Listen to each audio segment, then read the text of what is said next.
Foggy Bottom Line Media. Hello again, everybody. Stan Scott here with Foggy Bottom Line Media with yet another episode of Two Crusty Old Combat Soldiers with a Microphone. I'm joined, as always, by my co-host, Scott Konopasek. Hey, Scott, how you doing? Hi, Stan. And today we're going to continue discussing the Iran war. A lot happened since last week that we'll go through. The Iranians have proposed a 10-point peace plan, which Trump and Netanyahu have apparently accepted, at least in part. And we'll get into that here shortly. But before we do, as always, if you like this content, please subscribe to the YouTube channel. Take a look at us on Patreon and the other social media platforms, Instagram and TikTok. We're on those. And of course, the base website is foggybottomline.com. That's how we keep the lights on here. We're not asking for any funding, at least not yet, but just subscribing on the YouTube channel will get us, help us with the algorithm and help us continue to do what we're doing here. And I wanted to say real quick that I was looking at some of the comments on the YouTube channel and on TikTok, some negative stuff, but a lot of pro, hey, good point, that kind of thing. Keep it coming. Let us know what you think. If you like the content, let us know where you think we're right. If you don't, let us know where we think we're wrong. One of the things we want to do here is start a dialogue with people on the left and on the right to talk about these kinds of geopolitical things and economics and other silly things. So, Scott, Iran thinks they won. Trump thinks they won. Hegseth this morning said we won. Who won? That to be determined. It depends on how you measure winning, right? Doesn't it? It does. I mean, if you get more rebounds in a basketball game than the other team, do you win? If you blow up more of their airplanes, right, do you win? Right. It's hard to know. I mean, sometimes in this whole discussion, we forget that war is really it's a political exercise, and the outcomes and the whole purpose of going to war is to achieve some political economic ends, and using the military is only one weapon or one tool in the toolbox. Diplomacy is another tool. Sanctions and things like that are other tools. So the tool doesn't win the war, and the question keeps coming back to what is our political goal here? What's the political objectives, and have we done it? Certainly, I think the most obvious thing to everyone, especially when you go fill up your car, is this war is having a huge economic impact on Americans, us, the spoiled people who have cars and complain about paying $4 plus for a gallon of gas, as well as those economies that are on the verge of being crippled because they have their energy sources have been interrupted. And we have yet to see the full consequence of the constraint of the fuel flowing out of the Straits of Hormuz. So it's really hard to say who's winning. We might as well just let everybody claim victory. It looks like that's what's going on. In fact, I think we were talking pre-production about what this 10-point peace plan, and we will get into that a little bit today. But it looks like after Trump sort of went off on Easter, and then yesterday said, "I'm going to destroy the entire civilization," and we'll talk about that in a minute too, because Scott and I have some thoughts on that. It looks like everyone involved sort of wanted a chance to step back a little bit and okay, let's reevaluate this and see where we're going. We talked about the political goals, the U.S. and Israeli political goals early on in this series, and I think we settled on either regime change and a regime change that created an Iranian regime that would align more with Israel and the U.S. and the other Gulf state allies of Israel and the U.S., and divest from their support for Hezbollah and Hamas and the Houthis, or destruction of the Iranian capability to be a geopolitical actor, right? Right. To support terrorism in the region, to fight the expansion of the Israeli state, those kinds of things. Neither one of those has apparently been achieved. So Right. if we're talking about the U.S. using and Israel using military might for political ends, they have not yet achieved those goals. And I can understand why they'd want a pretext for backing off a little bit or for a pause, because they haven't achieved those goals. And it looks like military might is not a pathway to getting there. But what we really have here is just a pause, right? It's a Right. ceasefire of sorts, but they've really just paused this thing. Thoughts on that? Yeah, I think that's absolutely right. I think not just the leaders of the combatant countries here wanted a pretext to take a step back. I think the entire world, all of mankind, wanted uh, some de-escalation Mm-hmm. and wanted the conflict to take a step back. Trump's rhetoric over the weekend, his absolutist Yeah. threats to annihilating the entire civilization uh, of Iran, was getting everyone to think, "Oh my God, what's he going to do? Is he going to blow them up?" Right. And when we were young soldiers and we were talking about bombing our enemies back to the Stone Age, yeah, we were talking about nuclear weapons Yeah. uh, in our minds. We weren't talking about conventional weapons. So Trump is invoking this rhetoric that implies the use of nuclear weapons that I think just freaked out all mankind, uh, and we needed an off ramp. And And fortunately for everyone, we found something at least to hit the pause button. I think after that rhetoric, I think someone in the U.S. military, someone in the Department of Defense, came online and said, "We are not going to launch nuclear weapons against Iran. We are not going to drop a nuke on Tehran. That is not going to happen. Right, And we are not going to use our conventional military forces to wipe out the Persian civilization. We are right, not going to use it to destroy completely their electrical infrastructure. We're not going to use it to destroy all their dams and bridges and road network. We are not going to use it to wipe out those people. That's not going to happen. You've already taken us too far down that road. And yeah, you need to find a way out of this now, because there's too much dissension in the ranks. There's certainly a lot of people in the U.S. military that are fine with all this, right? right, And we talked about that in the Rapture episode. And if you haven't seen the Rapture discussion we had, where there are people in the U.S. military who are talking about using this war as a way to bring Jesus back, because the Bible says we need a conflagration, whatever, right? So that's out there.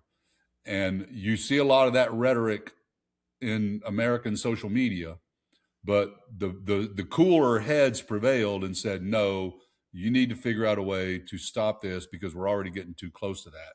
right. And And we should probably just touch on for a second the reason that that's okay for yeah, the military to refuse an illegal or unlawful order. And we talked about this even earlier in an earlier episode when we were talking about the oaths that we take as military members yeah, and how the oath is to the Constitution and to the rule of law, and it's not to an individual. right, And I think what has gone on, what we're inferring has happened behind the scenes that we don't see, and maybe later on we'll find out exactly what happened. But I think we're seeing some leaders say, "No, that's I'm not going to obey that illegal, unlawful order to, in this case, nuke right, uh, Iran or hit civilian targets intentionally." right. And to create civilian casualties intentionally.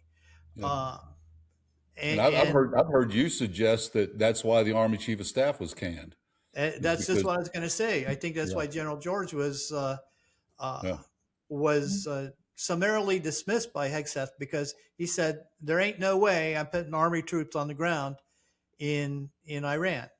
It ain't and, going to happen.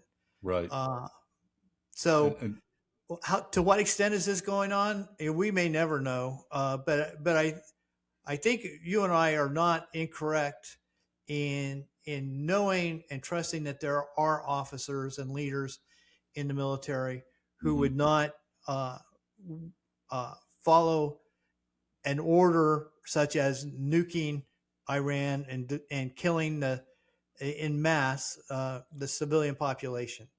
And folks, those of you who have never served need to understand that rhetoric matters here. The way we talk about these things makes a big difference. If we're talking about destroying a bridge so that military forces can't use it to resupply, that's one thing, right? If we're talking about destroying an electric power plant or infrastructure because it supplies a military installation where they're flying, sorties against us or launching Mhm. ballistic missiles, that's another thing, right? But when you start talking about it in terms of civilizational destruction, of genocide or ethnic cleansing, a lot of military people are going to suddenly get the heebie jeebies and say, wait a minute, that's not what I signed up for. I signed up to defend my country and my family and our society. I did not sign up to destroy another society on someone's whim. I don't care if they are the president.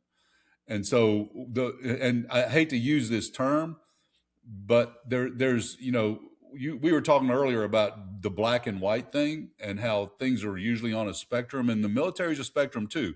There's a lot of people that are all in on all this in the military, senior people, junior people. They're all in on this. There's a lot of people in the military who are in no way interested in being part of this, and they're already seeking conscientious objector status.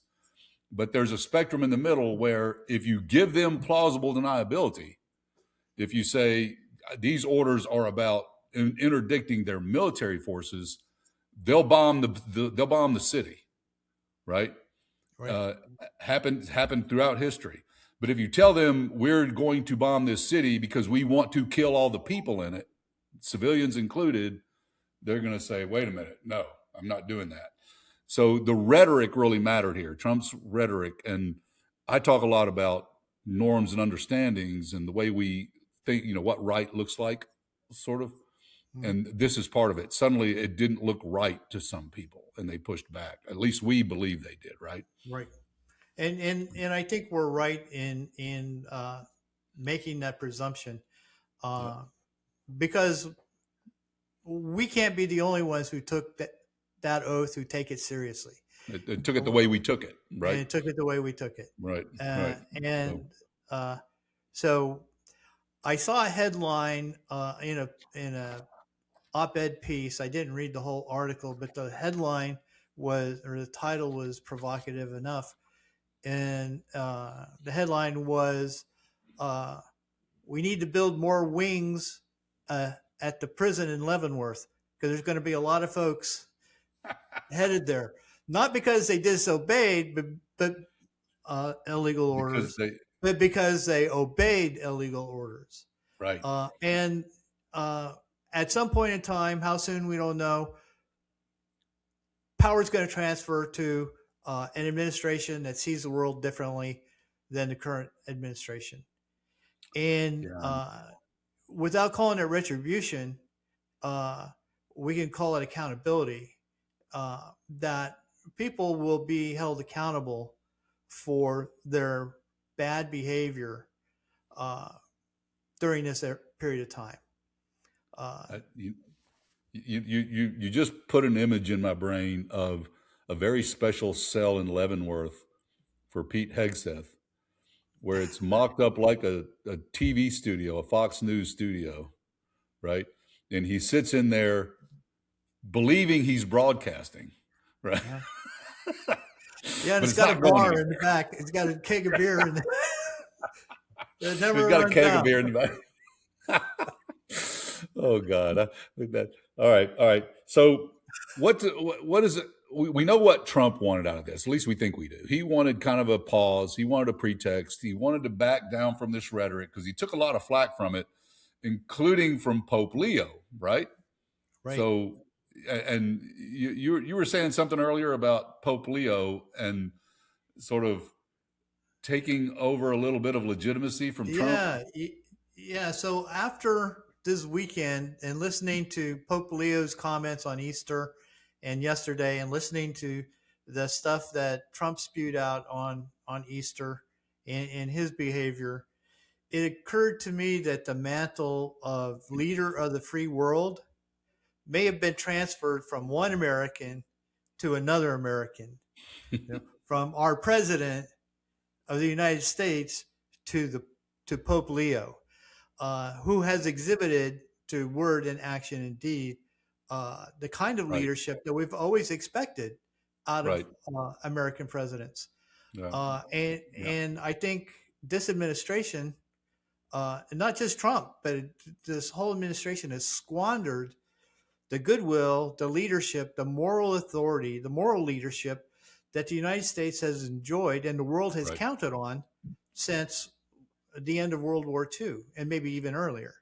Yeah. Um, I, I think that of all the consequences for us as everyday Americans, Mm-hmm. that loss of credibility as a people, a loss of trustworthiness in leadership is, to me, I think will be the most painful.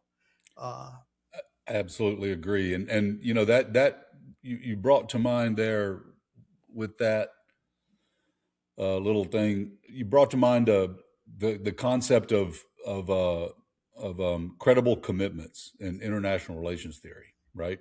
right, When a in order the best way to peace is if you can construct the conditions in the international order where when countries say they're going to do something, they do it, they follow through, they don't arbitrarily abrogate agreements for no reason, and that's a key component of the peace that's mostly held since the end of World War II, and we're squandering that.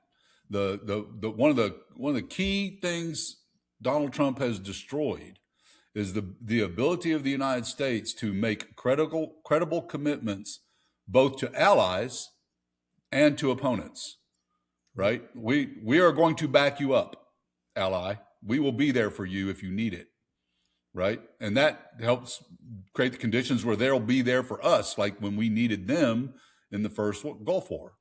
Right? And then, but it also creates the conditions where when we make commitments or arguments or threats to our opponents, to our enemies, that they believe will actually follow through. right. Okay. Yeah, And I think in many ways, no one was surprised that Trump backed down yesterday. That it right, was another Taco Tuesday.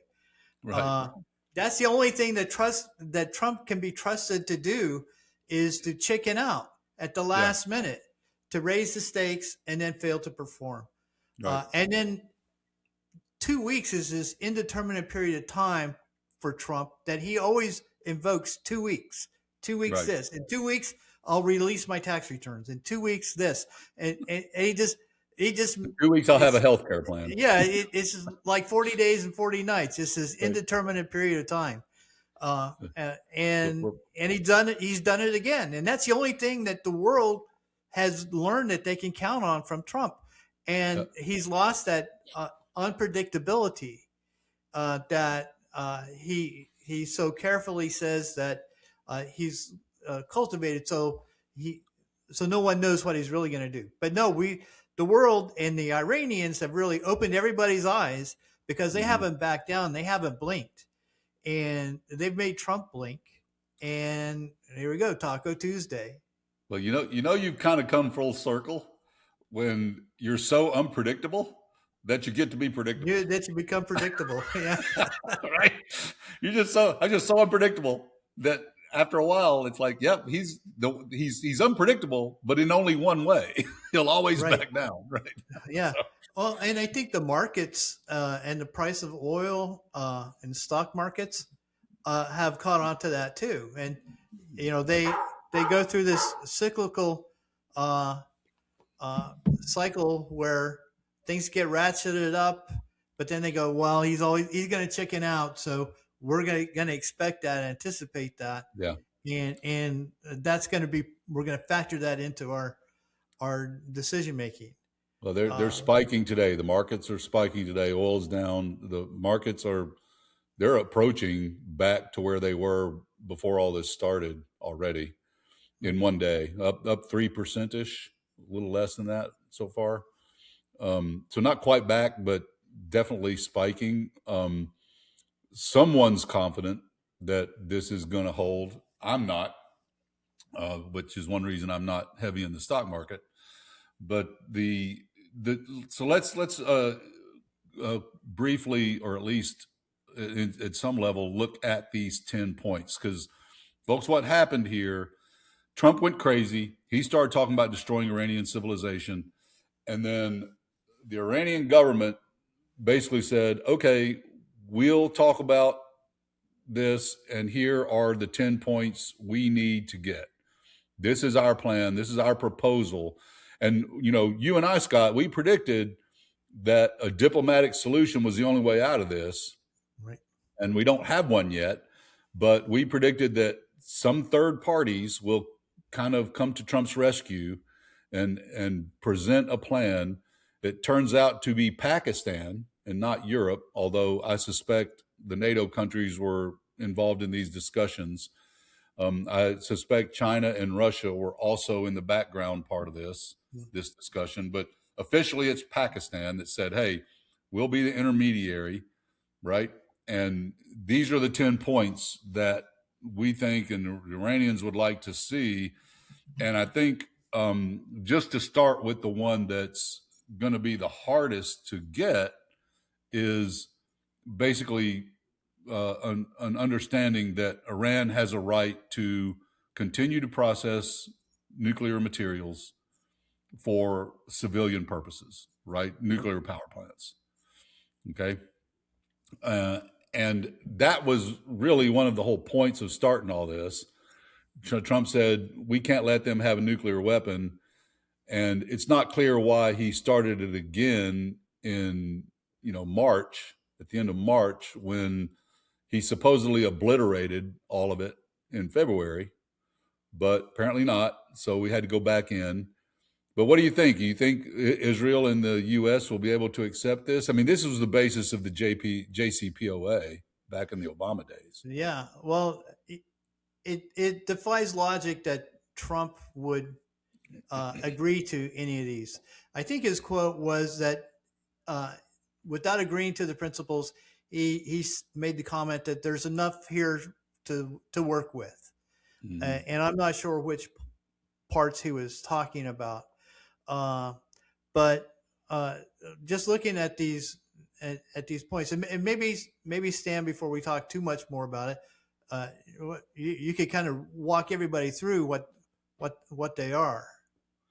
Yeah, I mean, basically, complete cessation of hostilities, not just in Iran, but also in Lebanon, Iraq, and Yemen.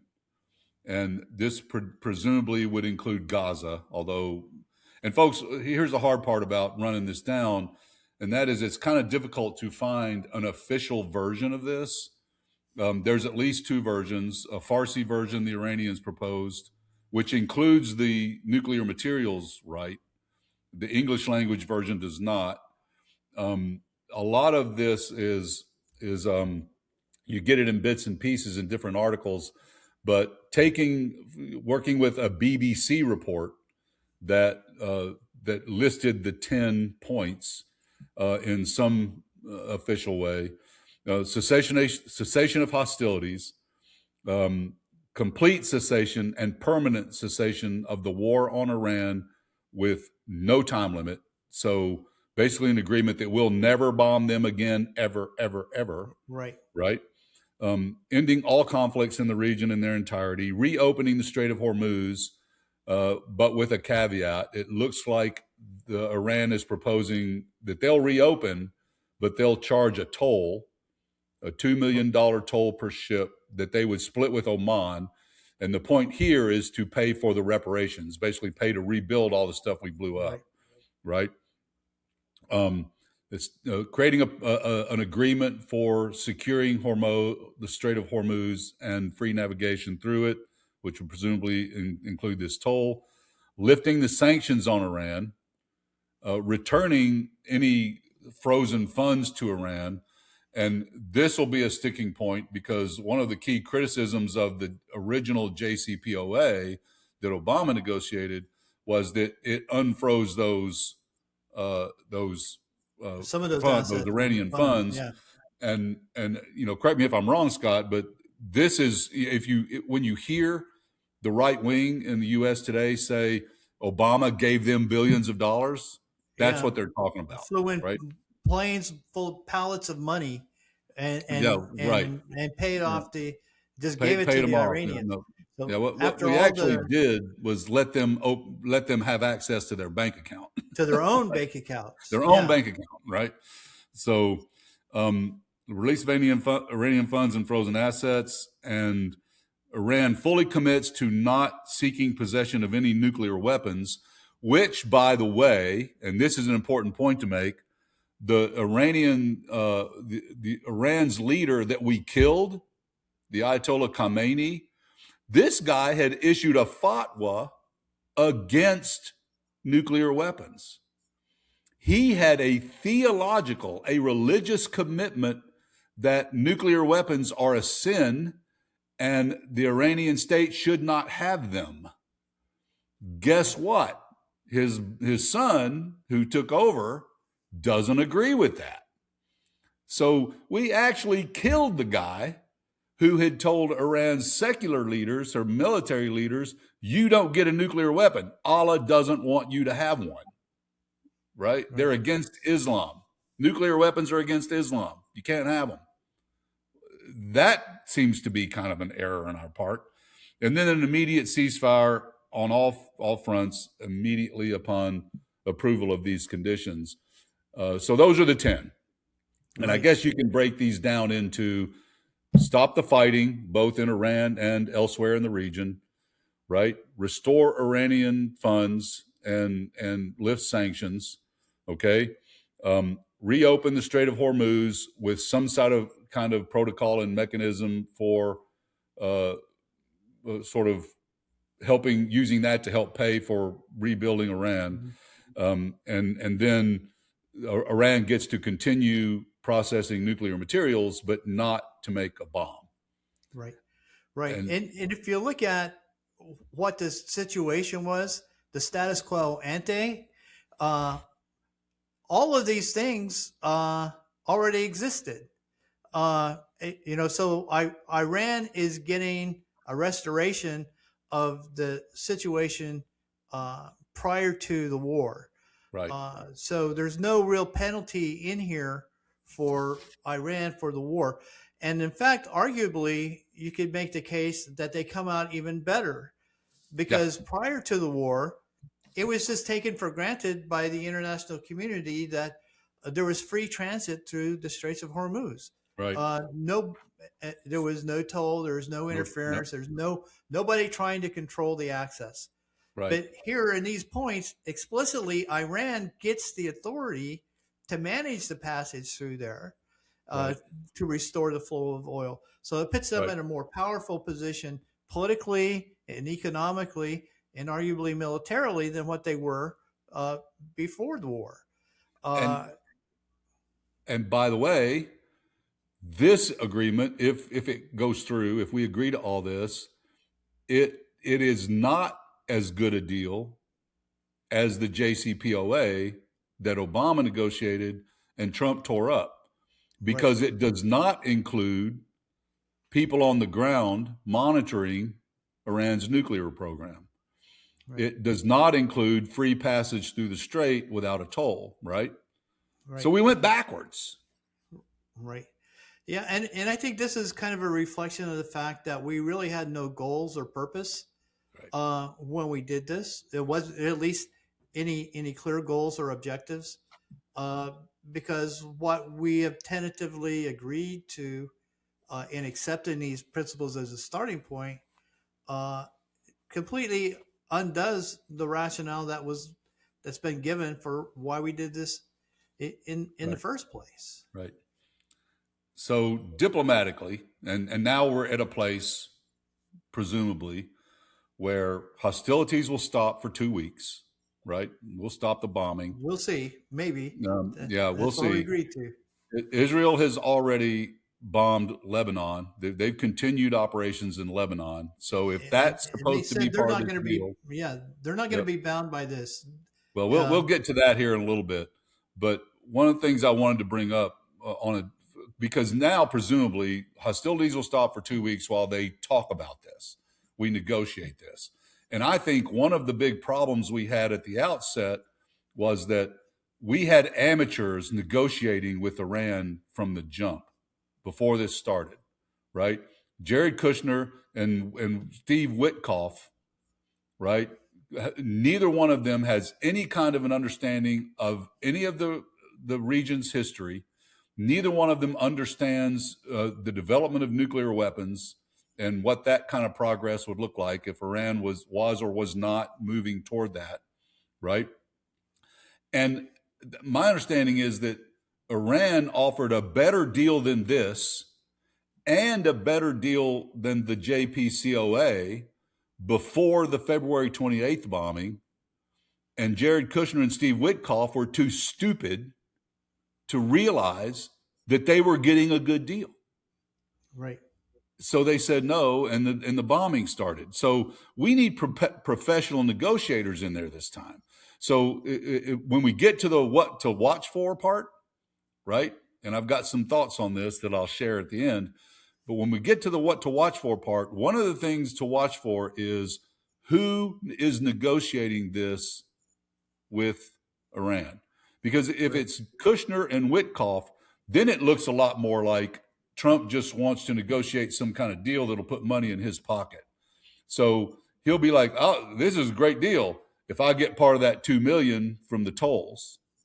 Right? Right. If I get a cut of the money that's flowing from these tolls, the ship pays to go through the strait. That's what he's going to be looking for, right? Mhm. But if we have professional diplomats doing this, then I think we have a lot better chance of this coming to something, right? Right. Right. I think as history looks back on this era and this administration, um, it's going to come to a couple of conclusions. As students of international relations, we know that the Bay of Pigs and the Cuban Missile Standoff and all the decisions that were made and all the players been subject to a lot of academic uh, scrutiny and study, and lessons have been drawn from that. And I think that this era uh, is going to go through that same kind of scrutiny. Uh, and I'm predicting that one of the conclusions is that we did not have competent leadership. Uh, You and, think? and we talk about that a little bit in Vietnam, but I think the lesson here is really clear that competency has been superseded by loyalty. Right. So the test of people who are making decisions is how loyal are they to Trump, and irrespective of their technical competency or ability to do the job. But overlaying that, there's this other phenomenon that I find really fascinating. It's called the Dunning-Kruger effect. Have you ever heard Oh, of God. that? Oh, yeah. Yeah. Yeah. So Tell for the folks listeners, what that is. yeah, for listeners who may not know, there's some psychological research that's been done with experiments of students, specifically the experiments, uh, where the hypothesis is you don't know what you don't know, and some people don't know even less about what they know than others, and basically you don't know how incompetent you are if you're Right. incompetent. Yeah. and to test this theory, um, they they interviewed a bunch of students that went in and took a specific test, and they asked them before they went in how they thought they were going to do, and they asked them when they came out how they thought they did, and then they correlated those answers to the actual results of the test. And there was a large uh, population of, well, the people who did really well. I just get to the results. So the Yeah. people who did really well, when they were interviewed and they were asked before taking the test, they were a little bit uncertain and doubtful about their abilities to do well on the Right. test. And when they came out, they they they really didn't know how they did. They thought they did okay. They're hoping they Mhm. did okay, but uh, they didn't say that they aced it. Right. Uh, this other group was confident going in, and when they were asked afterwards how well they thought they did, they said, "I aced it. It was easy. It was a piece of Mhm. cake." Uh, now this is kind of sounds familiar in another context, acing some tests. But as it turns out, in the end, these people bombed the test. Yeah. The people who were the most confident coming out actually had less ability to judge their own performance and their own Right. competency, and they totally bombed the test. So the two researchers who did this was a guy named Dunning and another guy named Kruger, hence Right. the name the Dunning-Kruger effect. Uh, and I and I think that we're seeing that play out uh, in in a lot of the characters in this cabinet and Yeah. administration, is they don't know how incompetent they are, and they're Right. misjudging their incompetence for competency, Yeah. which is getting us into a world A, of hurt. a part of that's sort of emotional intelligence too, isn't it? Because Right. people who have emotional intelligence are typically people who are smarter, right? And they understand their limitations. You remember you ever seen the Magnum, the Clint Eastwood movies, what Dirty Yeah. Harry movies? You know what was his tagline there was a man's got to know his limitations. Right. And smart people know their limitations. I know that I know nothing whatsoever about surgery. I Hmm. know that, right? I know that if you put a scalpel in my hand and told me I had to perform surgery on somebody, I'd look at you like you're crazy. That's not my bag, man. But there's a lot of people out there who would say, "Sure, I can take that tumor out. Just give me the knife," Yeah. because they think they're smarter than they are, and that tends to be people who aren't very intelligent think they are when they're not. They think they know things, and this is part of what makes fascism work, and the kind of MAGA thing work, is because people are convinced that they know more about a disease like COVID or a vaccine than the researchers and the doctors Then and the all that. And experts. Yeah. right, and they find reasons to push back. Well, we don't need this vaccine. That's just big pharma trying to sell us something we don't need. Do your own research, right? Right. And okay, do your own research, but if you really do that research, you'll find out, yeah, you really ought to take that shot. Right. But yeah, Dunning Kruger is go. So go ahead. I interrupted you. Sorry. No, I was just going to say that it's kind of a corollary to that is just realizing that you do have limitations, whether you know what they are or not. Right. Just Yeah. keeping in mind that you have limitations, Yeah. and you can make a mistake. Yeah. You're not infallible, Yeah. but there's so many people who go through life thinking that they have no vulnerabilities, they have no limitations, they never make mistakes. Their judgment and their knowledge supersedes anybody else's, and it's just amazing. And Right. we have a whole administration of lapdogs that also suffer from this malady. Yeah, I agree. Yeah, this is, folks. Pete Hegseth was a failed small unit army leader officer. He failed completely, and there's probably something to the idea that he's kind of trying to get revenge on the Department of Defense for not recognizing his brilliance, right? Right. I mean, he didn't make colonel. He was a major. Yeah. He didn't make colonel, and that tells you something. But I don't know. So part of this is we need these negotiators. We've got the Kushners and the Witkoffs in there trying to negotiate this, And we need professionals, and those professional diplomats, those professional foreign service folks, need the support from experts in nuclear technology, how this stuff works, what the Iranians would need to do to make a bomb, and whether that's even possible given the conditions they're in now, right? And without those smart people doing that work, will end poorly for everyone, right? Right. And I think a lot of those really smart people are now in the gig economy. They're driving for Uber they're, they're, they're, and they're making podcasts about how stupid all this is. right. The administration has gone through and purged itself of expertise and knowledge, Right. Yeah. which is really a scary thing. It's going to make the transition to a different government difficult, because a lot of those folks you won't get back, and it's gonna we'll do a different show about what we think life might look like after this MAGA fever breaks, if it ever does. But that's going to be an interesting piece, and that's going to be a big part of it too. Is where's all this expertise going?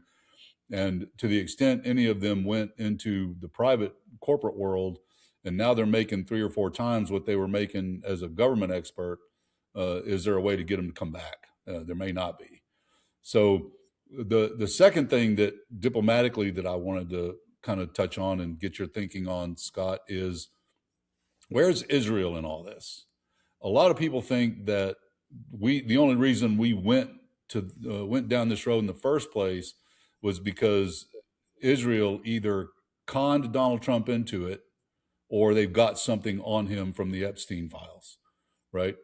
So where's Israel on all this, and what do you think the chances are that Israel would accept this 10-point deal? Because if they don't, Iran is still being bombed, right? It's just not us doing it. Right. In many ways, we may have made an alliance with the devil here when we partnered with Israel in this incursion or excursion, I guess. I'm not a conspiracy guy, but I do think there's a convergence of interest between Donald Trump personally and Netanyahu personally, and the right wing of the Likud party in Israel. Sure. Exactly what that convergence of interest is, whether it's blackmail, whether it's compromise, whether it's whatever, that there's been a convergence of interest that has led to this alliance. We'll have time afterwards, after the dust settles and we get everything resolved, to go back and do a postmortem and figure out what that convergence was. Right. And now we just need to be focusing on how do we get ourselves out of this mess. Right. Yeah. And not just the United States. I mean, this has changed the world order. It's changed the way that the world economy works. It's changed the way alliances work. It's changed things that we don't even know have been changed. Right. That we still have to figure out. Still don't know yet. Yep. Right. Well, first of all, let me say it's not a conspiracy theory if it's true, but just thought I'd throw that out there. If more than 2 people know it, then it can't be a conspiracy, because two people can't keep a secret. Bar, right? Yeah. Somebody gets drunk and has to brag. But I think what this all has done, you talk about changing the world order, and Trump almost looks like he's on a mission to do that. Although I don't think he's smart enough to actually do this intentionally. I think Trump is just transactional. He's looking for ways to make money. His approach to the Gaza genocide is, well, let's just clear it out and turn it into resorts. Riviera. I mean, they got great beaches there, right? And we can all make a lot of money on it. That's all that dude thinks about. But now that Iran has basically said, They basically come online at this point and said, all right, if you keep messing around here, we're just going to close the Strait of Hormuz and we're going to keep it closed. And you guys are going to have to deal with the consequences. We're already getting killed here, both literally and economically and figuratively, right? With all the sanctions and all the periodic bombing and all that, we can't build an economy, okay? And Iran needs this toll, right? One of the reasons Iran wants this toll is because before all this started, before all the sanctions, Iran had some pretty good economic relations, trading relations with some Asian countries, okay, Mm-hmm. that it would like to start back again. So if this toll thing gets in place and Iran wants relations with, let's say, Pakistan, right, or Malaysia or whoever that they couldn't do because of the sanctions, Iran can say, well, we won't charge you the toll if Give you you a preferred rate. Yeah. if we'll give you a preferred rate if you start trading with us again, and it'll help them reestablish those relationships. So we basically handed Iran a tool. Well, Iran had this tool in their toolbox. They've had it all along. They could always have done this. But for one reason or another, they never did it. They never pulled that trigger. They never turned on that table saw, right? And now that they've turned it on, it's not getting turned off again. And even if they did turn it off, their hand's going to be next to the switch all the time. It's okay, if you want to start this up again, we'll just hit this button and close it again, and then you guys can have $150 oil again, right? So if Israel's not on board and Israel continues to bomb them, then the Strait of Hormuz stays closed. And the key thing that Donald Trump cares about is the stock market, the price of oil, the U.S. economy, whether it's death for, he should have waited to start all this till after the midterms, right? Just for political reasons. But now that switch has been flipped once, they could unflip it, but they could always flip it again. And so Israel's got to be on board with this too, or nothing really changes, right? Right. And you forgot one big motivator of Trump that we don't always mention, and that's just his ego. Yeah. And that's always a major filter, and his reputation, his legacy, which I think is also at play here.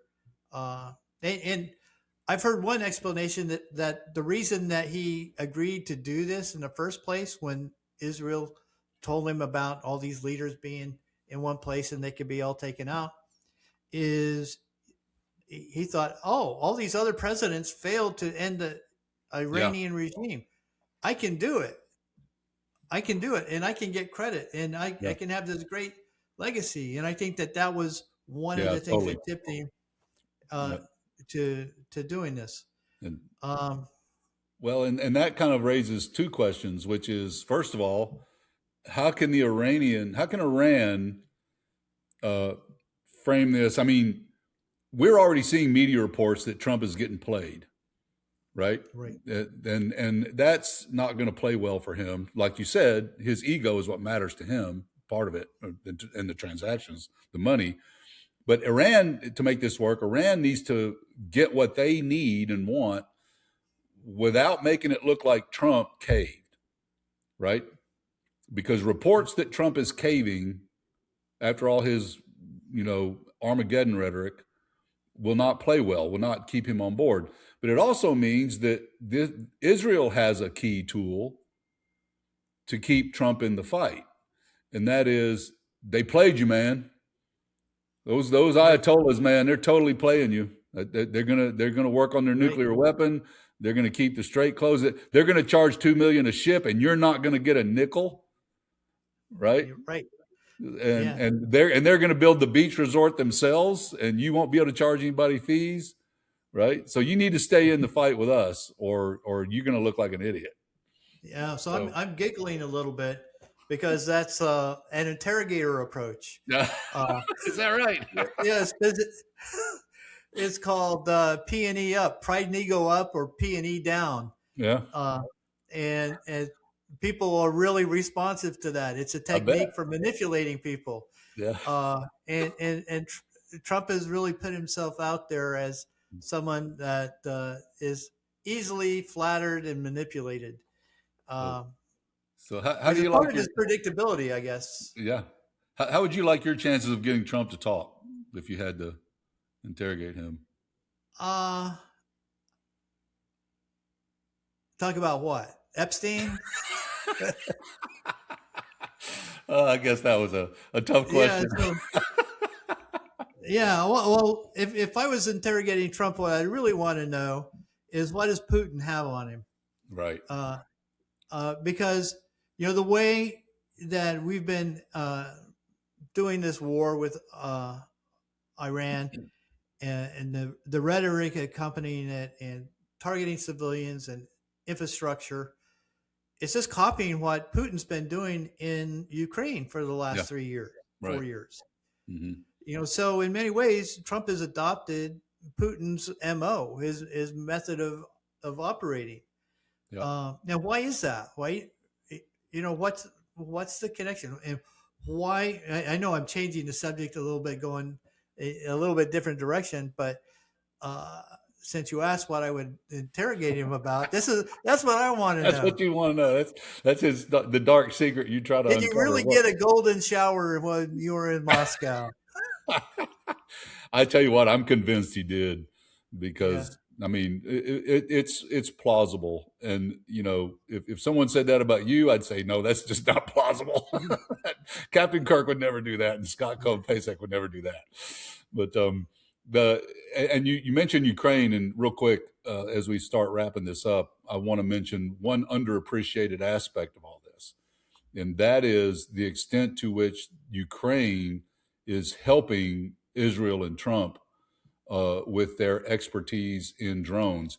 And Ukraine is demonstrating a military industrial complex that's advanced in some ways we're not, with respect to both drone creation, drone innovation, and anti-drone innovation, right? And but that's a digression that I probably shouldn't have made, but I wanted to bring that up because we'll probably talk about that here in future shows. But talking about humiliation, one more real quick thing about Trump. Do you think that have you seen any of these AI videos that Iran's been making, and uh, and The little Lego the videos. Lego Yeah. videos, Yeah. and the one Iran made, it was called something vengeance, something about vengeance, and I'll put a link to this in the description, folks, so that you guys can see it. But it's basically a history, almost a U.S. history, and at the end of it, spoiler alert, Iran fires a missile at the Statue of Liberty, but the Statue of Liberty has a ball head, like a devil's head, Uh-huh. right?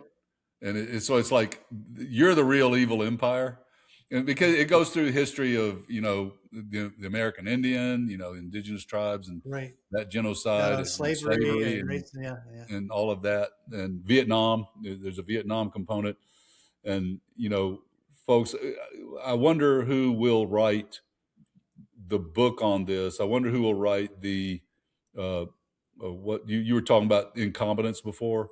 So I wonder who will write the best and the brightest uh, story on this. If you guys, if you haven't read this book, the best and the brightest, it's about Vietnam and And the leaders. Yeah. and the Bob leadership, the McNamara. American, yeah, Yeah. political and military leadership that just completely botched that entire thing for decades, really, over several administrations. And that book is going to be written about this episode in our history, and it's not going to be pretty. Not going to be kind. So Yeah. it's not going to be pretty. So more to come on this. Real quick, Scott, what to watch for? What are we looking for in the next week or so as this starts to play out? We got 2 weeks of ceasefire, quote unquote. What do you think we ought to be looking for? We talked a little bit about this, but let's tie a bow around it real quick. Number one, let's see how long the ceasefire actually holds, and who if it's violated, who has violated it. That's number one. Number two, are talks really going to continue? So is there ongoing negotiation trying to refine this and come up with a permanent agreement? And actually, those are the two things that I would keep an eye on. I think Trump's best hand at this right now is to just to have this continue on indefinitely and never get resolved. Yeah. Without it escalating again. Just to keep the pot boiling at the current temperature and never bring the temperature down, but never turn the temperature back up. Yeah, I think he definitely wants to keep it simmering on the stove to some extent. I would just add to what you said, sort of a corollary for number two. Will talks continue? Will they actually take place at all? But if they do, who will represent the U.S.? Will it be, some nepo baby like Kushner, and a complete idiot like Witkoff? Or will we send professional diplomats and nuclear technology experts to have these discussions with Iran?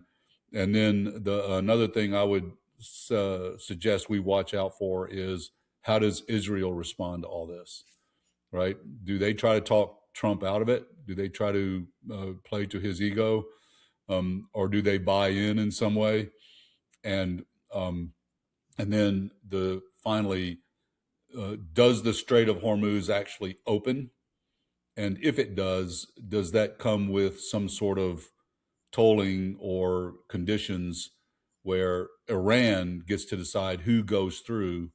And if there's a tolling system, who gets that money? Where does that money go? Iran and Oman, or someone else? So those are the things to watch for, folks. Does the ceasefire hold? What do the talks look like? What does Israel have to say about all this? And then what happens in the Strait of Hormuz? Does that continue some sort of semi-lockdown? Or does Iran get some leverage out of that? If this plays out with these 10 points acceptable by all sides, Iran won. They won the fight. Right. Politically, if not militarily, they totally came out ahead, got much better situation than they had antebellum. So any final thoughts there, Scott? No, it's never a dull day around here. That's for sure. One of the fun parts, folks, about doing this is, we record right now. It's Wednesday at about 3:00 in the afternoon, Wednesday the 8th. I'll do the editing and some stuff, add the graphics and all that, and get this up on Thursday. So if you're seeing this right after it's posted, it's going to be Thursday afternoon sometime. And by the time this is actually posted and available for people to watch, about half of it will be obsolete.